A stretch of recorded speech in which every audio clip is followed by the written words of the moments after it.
So thank you for inviting me to be with you this evening and to offer this annual lecture. I think we all know that inclusivity, equality, and diversity have never been more important than they are right now. Mm. There's an old French pun I was taught at school, which goes something like this. Please pardon my dire French accent. I was definitely not a star at languages, but it goes, je suis que je suis, mais je ne suis pas ce que je suis.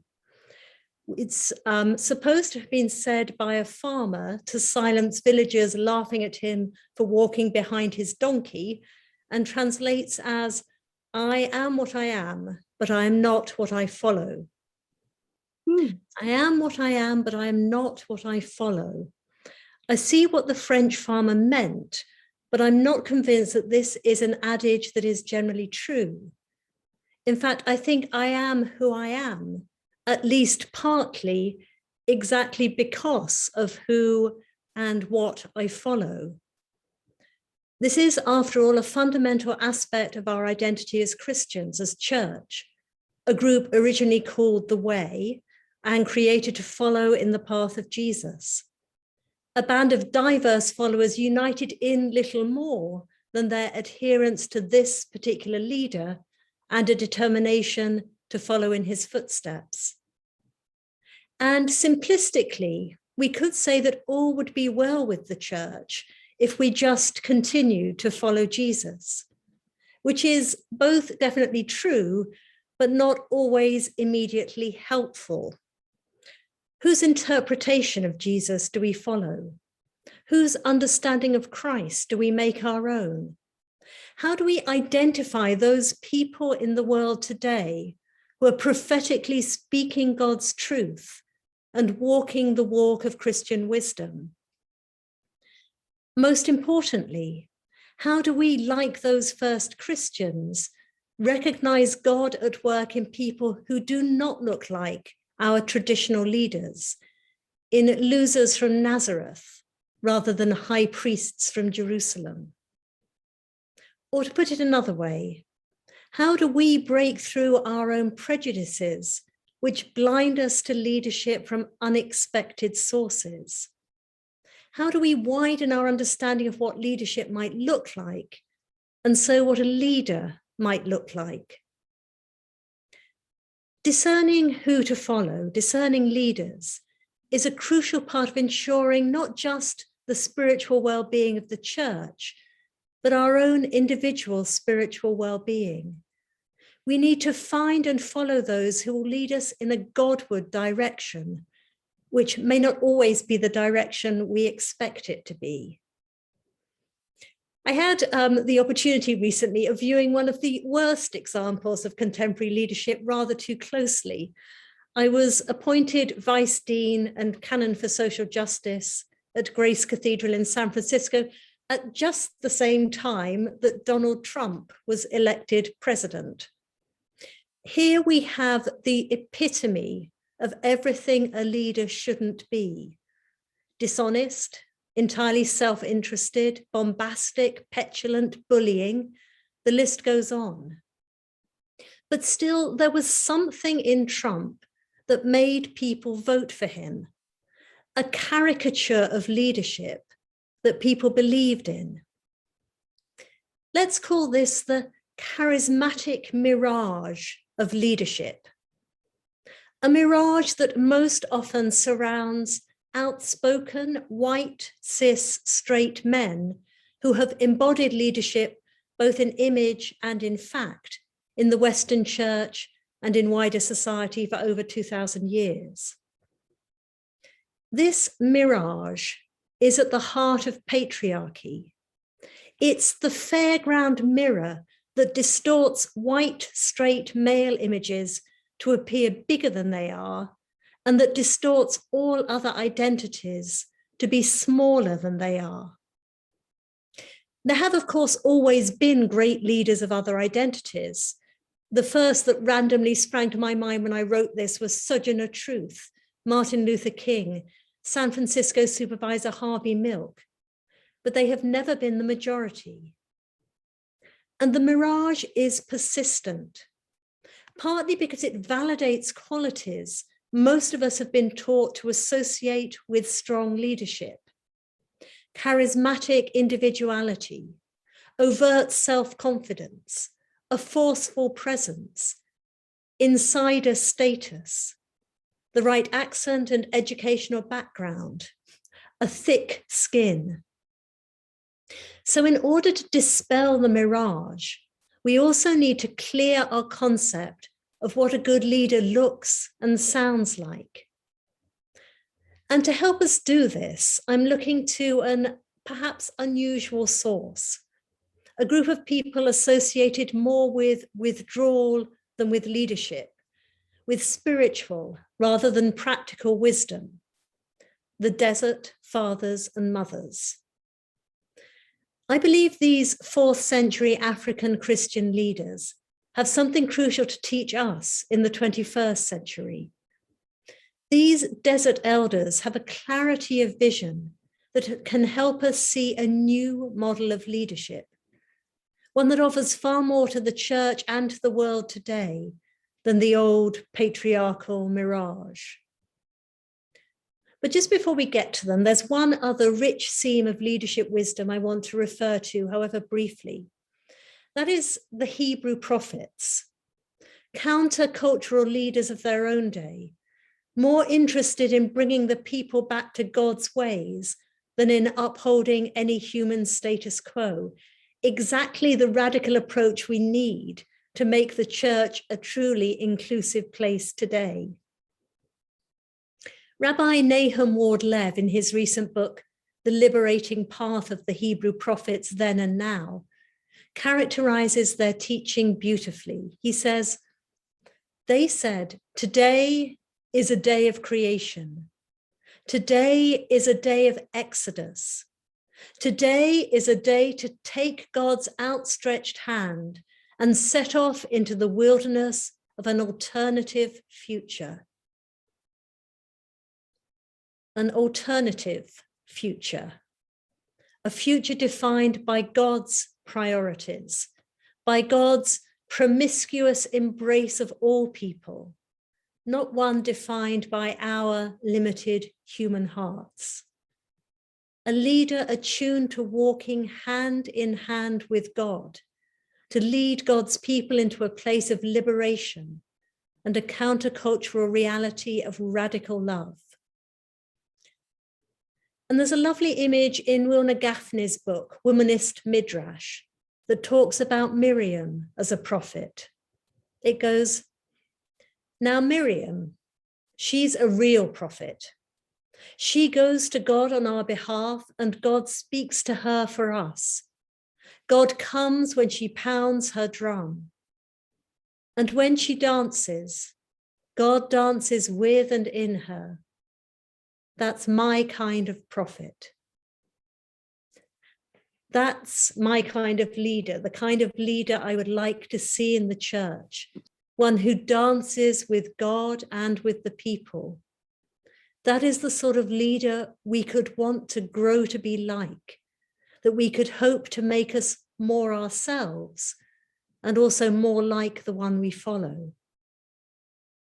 So I'm going to share with you some of the insights into leadership that I've learned from the desert elders, of leadership as dance with God and God's people, of leadership as a way into an alternative future.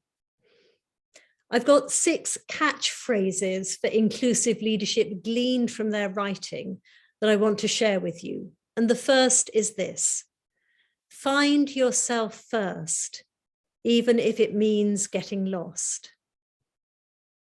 Find yourself first. Leadership, both within faith communities and outside, is a demanding and potentially spiritually disorienting place to be.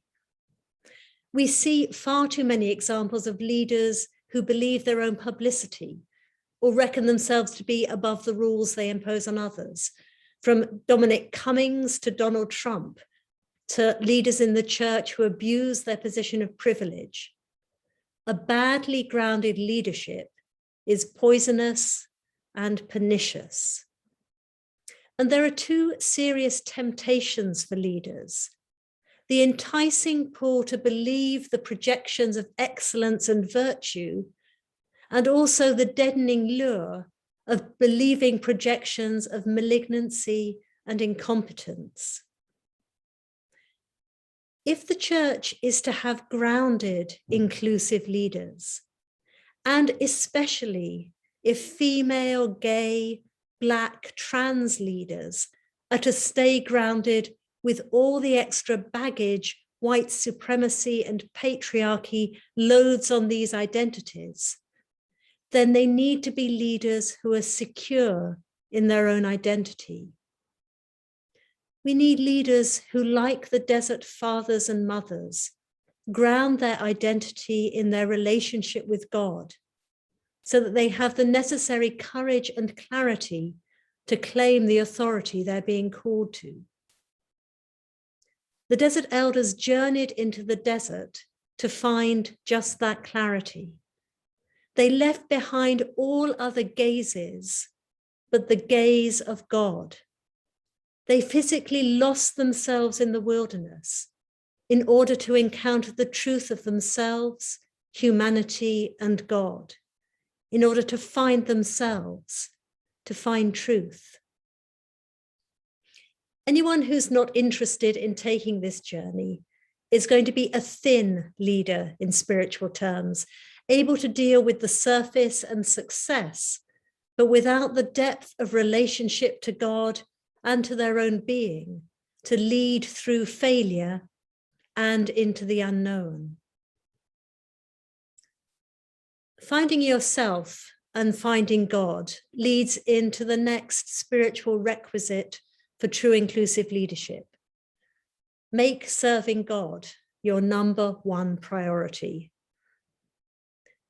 The desert elders were very clear that all that they did, whether prayer or leadership, staying still in their cell or moving on to somewhere more remote, all of this was done out of service to God rather than to their own agendas. There is nothing more important than this if the church is to have great leadership rather than merely efficient leadership. Leadership with something of the holy, of the depths, clinging to it in the midst of all the practical, financial, personnel decisions. Inclusive leaders need to dream big dreams, dreams big enough to include all God's beloved children. And they also need to have the wisdom to know when they are dreaming God's dreams and when they're dreaming their own. For if God is not at the heart of the motivation, the dreaming, and the action of leadership, then it will not be leadership that leads us where we need to go. So good inclusive church leaders need to nurture their spiritual selves, their connection to the divine, and not let this get buried under either advocacy or bureaucracy. The third spiritual message for inclusive leadership from the desert elders is somewhat counterintuitive to learn for a bunch of wannabe hermits. Leaders create community. The desert fathers and mothers initially went to the desert to escape this very thing, running away from human companionship in order to be alone with God and to fight their own demons. But they never denied that their voluntary exile was to be for the benefit of all humanity and not just for themselves. Abba Anthony, Father Anthony, famously said, and this is a somewhat inclusivized paraphrase of his saying, "Our life and death is with our neighbor. If we gain our sibling, then we have gained God. But if we scandalize our sibling, then we have sinned against Christ." Christian leaders do not live and die for themselves, but for their neighbors. If anyone is in leadership for their own self alone, then they will again be thin leaders. Not that people shouldn't gain satisfaction from giving themselves in leadership and using their gifts to the full, but a leader is only as strong and successful as the community they build. A great church ministry that descends into chaos when its leader leaves is not a testament to their great leadership skills when they were in post, but to their failure in this crucial part of theologically grounded leadership, building up other leaders. God calls us to build beyond ourselves, never for ourselves alone. And if that was the calling even for desert hermits, how much more so for us? A good leader needs to build other leaders so that the community never looks to one charismatic personality alone. They need to see the gifts of others and bring these out, and especially see these and mentor them in people at the margins who are not covered by the patriarchal mirage of what a leader looks like. Good leaders aren't threatened by the growth of others because they're secure in their own calling and in their relationship with the divine. And a good leader can see these gifts in others without being blinded by that charismatic mirage. All of this work in leadership requires humility. If you really believe that you are the best leader ever, you'll never want to or see the need to develop anyone else's gifts. So the next prerequisite is own your own weakness. To use theological language, name yourself a sinner. So I'm going to tell you one of my many weaknesses, and this is a true weakness. It's not a strength disguised as a weakness, the sort of thing that you might confess to in a job interview. This particular weakness, one of many of mine, is one shared widely in Christian ministry and in secular leadership too. It's common, and it's also potentially debilitating. I want to be liked. I really, really want to be liked. I talk a lot about the importance of a leader knowing themselves and rooting their self-image in God and not in other people, because it's a lesson I have to go back to again and again. Look for my beloved reflection in the divine eyes so that I can do the tough stuff of leadership, the disciplined parts, the saying no, the holding those I lead to high standards of behavior, so that I don't constantly need to see myself beloved in everyone else's eyes. And I do catch myself again and again falling into wanting to be the popular leader rather than the good leader. But at least this is one of the weaknesses I see and recognize in myself. There are so many others that I'm blind to, which leads me to another saying from the desert that comes in many different stories. The awareness the desert elders had of their own fallibility, not just their weaknesses or their sinfulness, but their incomplete self-knowledge. Their response when asked to condemn others boils down to this: who am I to cast the first stone? Not only who am I to condemn, but also how can I judge others when I don't know the full truth about myself? I think this is an area where leaders from the margins have an inbuilt advantage. Society is so keen to point out the weaknesses of people who are Black, minority ethnic, female, gay, trans, disabled, that they don't hide from them, or don't find it possible even to hide from them. And we also need to know that seeing our weaknesses is a leadership gift, not a leadership disqualification. which leads to my next spiritual requisite for inclusive leadership. And this is very close: encourage rather than condemn.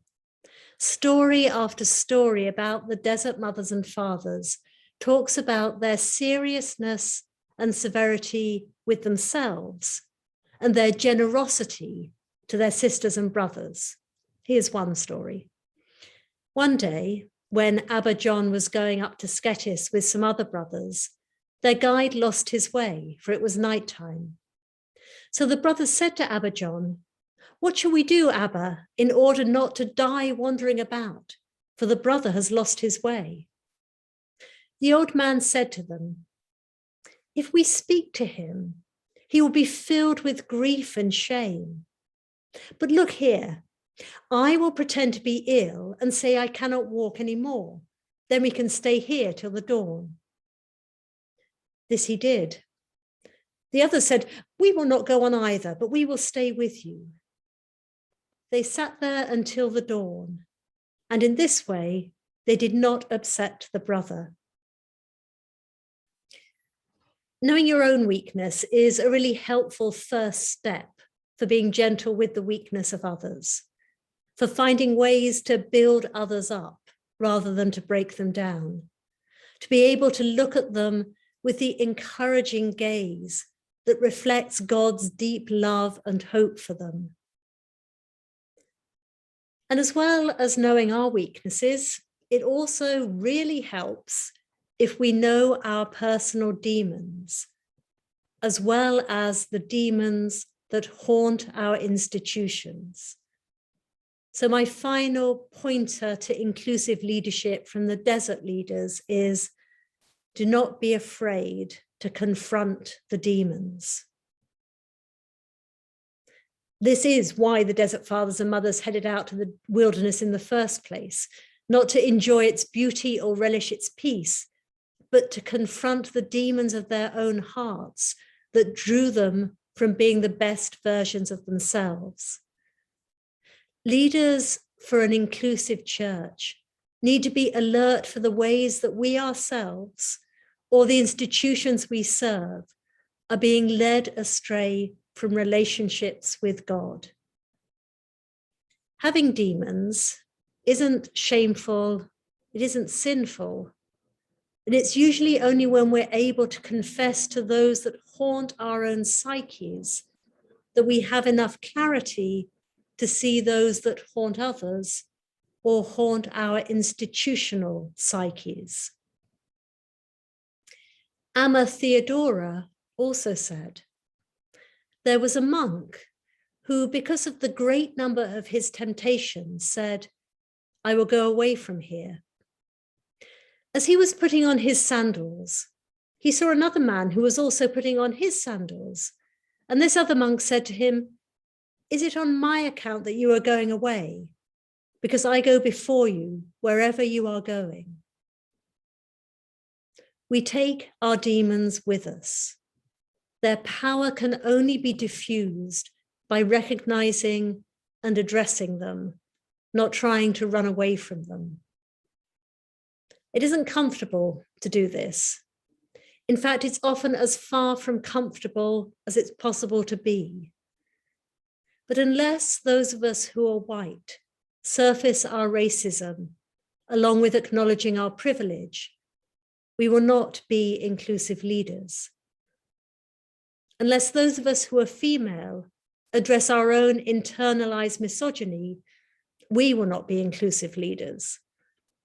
As long as those of us who are cis and straight fail to explore trans and homophobia, we will not be inclusive leaders.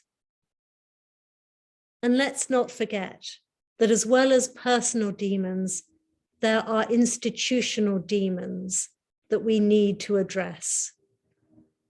The church, despite its spirit-filled mission, is haunted and deformed by the institutional demons of racism, ageism, misogyny, ableism, homophobia, and transphobia. And this takes us right back to the place where we consider who it is we follow and how those who lead us help form us in their own image, for good or for ill. If we follow those who have not addressed their own demons, then we will be far less likely to address our own, either individually or as an institution. The Desert Fathers and Mothers pursued their new way of living to stand out against the culture of their day, a culture they saw as making too many compromises with imperium, with power and ease. They craved a more direct link to God, a purer way of life, an acceptance of personal pain and risk in the pursuit of a greater aim, divinization, becoming more like the God they loved. They lost themselves to find themselves. They confronted demons. They encouraged others and built community. They put God at the center of all they did. And because of this, people gathered to them. Though their aim was to step outside society, they ended up stepping ahead of society in a way that drew others to follow. Let me stress again, these desert elders did not fit the leadership mythos of their time any more than of ours. There were women as well as men, uneducated folk as well as literate ones, weirdos in many different ways, margin people, not center people, definitely not charismatic Mirage people. So where do we find prophetic, spirit-filled, demon-facing, marginal leaders today? How do we find, make room for, nurture a different leadership within the church?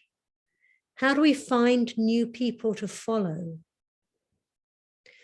Some of this may be through those who are leaders already, doing the interior work of the desert elders, becoming aware of their own internal demons and doing the painful, essential work of addressing them. Some of this is those who are leaders stepping out of the way of other voices. This is a small example, but I only accepted this invitation to speak on the assurance that next year's speaker would not be another white person, and it was a little too late to ask someone else for this year.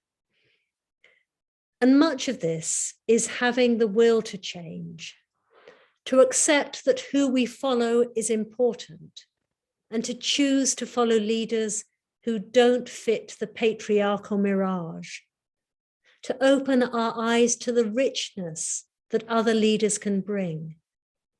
If we are privileged through race or gender or sexuality to take an intentional step to one side, however hard that may be. Because we need leaders who, like Miriam, will lead the church in a divine dance, who, like the desert elders, will step outside current boundaries in a search for godlike living, and who, like the prophets, will take God's outstretched hand and set off into the wilderness of an alternative future. Let us pray that we find them and that they find themselves.